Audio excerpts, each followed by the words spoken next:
चतुर्थी का जो व्रत करने वाली होती हैं, जो चतुर्थी का पूजन करने वाली होती हैं, उनके भीतर का एक भाव होता है कि जैसे ही शाम का समय आए चंद्रदेव का पूजन करें। चंद्र जब प्रकट हो जाए, कलश भर लिया, उसके नीचे आखा दाना रख दिया, चावल गेहूं जो भी आप रखते हो पूजन के लिए, ऊपर पात्र आदि रख दिया जलाशय, फिर अपन ने घी का दिया लगाकर पूजन भी कर ली। तो जो चतुर्थी का पूजन करने वाली होती हैं, जो चतुर्थी का नियम व्रत धारण करने वाली होती हैं, बड़ी बड़ी चतुर्थियाँ करती हैं या उसका नियम धारण करती हैं, तो चतुर्थी का जो पूजन करती है वो किस चीज के लिए होता है? केवल संतान, पुत्र, परिवार, हमारा कुटुंब, हम जिस कुल में हैं, हमारा कुल वैभव की ओर बढ़े, संपदा की ओर बढ़े और उसकी आयु बढ़े,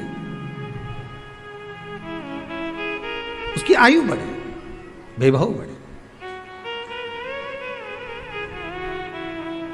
बहुत ध्यान दीजिएगा महाराज, चतुर्थी की पूजन में जो आप आखा दाना रखते हो, गेहूं वगैरह कुछ भी जो भी रखते हो, उसकी बड़ी महत्वता होती है महाराज।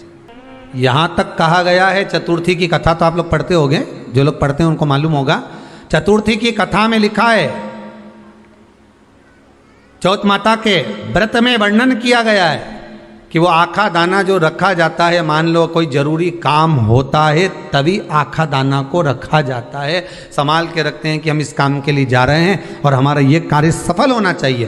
तो जिसने चतुर्थी का व्रत करा है, जिसने चंद्रदेव का पूजन करा, चतुर्थी का व्रत करा, वो गणेश जी से विनती करके वहां से 2-4 आखा दाना उठा ले, और जो व्यक्ति का काम अटक रहा है अपने ही घर का, पर दूसरे कुल को नहीं देना, अपने ही कुल के अंतर्गत जो काम अटक रहा है उसकी जेब में, उसके पल्लू में उस चीज़ को रख दिया जाए।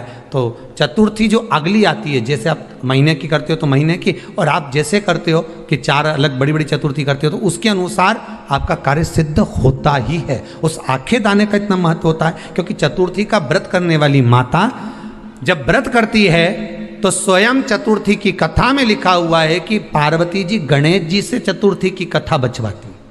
चतुर्थी की कथा बाची किसने थी? स्वयं गणेश जी महाराज ने। और सुनी किसने थी? माता पार्वती। बाचने वाले गणेश जी थे, सुनने वाली माता पार्वती थी। तो चतुर्थी की कथा जब होती है तो उसको स्वयं गणेश जी बाच रहे हैं। तो व्रत कौन सुन रही है? माता पार्वती। और आपने जो आखा दाना लिया वो गणेश जी के भाव से लिया, गणेश जी से निवेदन करके, विनय करके, प्रार्थना कर कर उसको प्राप्त किया। उम्मीद है आपको ये वीडियो पसंद आई होगी। अगर आपको इसी तरह की वीडियो और चाहिए तो मेरे चैनल को सब्सक्राइब कीजिए, लाइक कीजिए और शेयर कीजिए।